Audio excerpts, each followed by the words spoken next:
So many women get killed because men are too proud to admit they don't know what they're doing.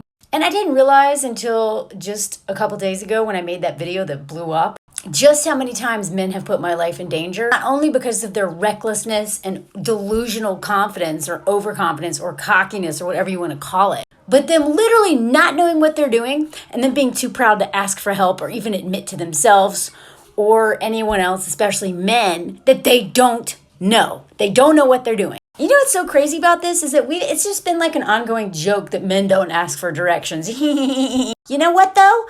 Their inability to ask for direction is about their pride. It's about their ego. And those things get women killed all the time. It gets men killed too, but it gets women killed constantly. Because instead of saying, I don't understand how to use this piece of gear, or I don't know where we're going, they just say, oh, yeah, it's fine. And so as a woman, we've been conditioned to just follow along with these idiots.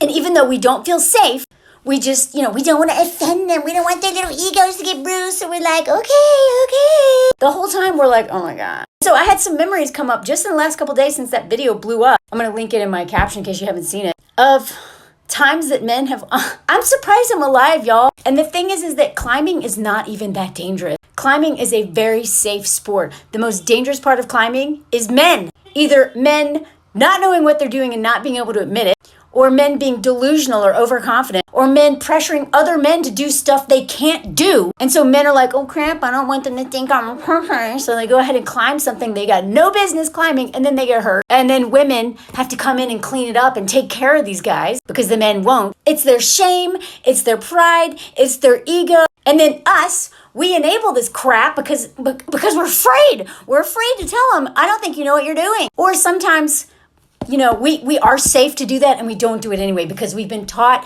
to ignore our intuition, to trust them. And even if we don't trust them, we don't call them on it because we don't want them, to be difficult. We don't want them to think that we're being bossy or any of that crap that we've been told we are if we actually speak up for ourselves and stand in our truth that we don't feel safe. So my first year of climbing, I took a climbing class through my school.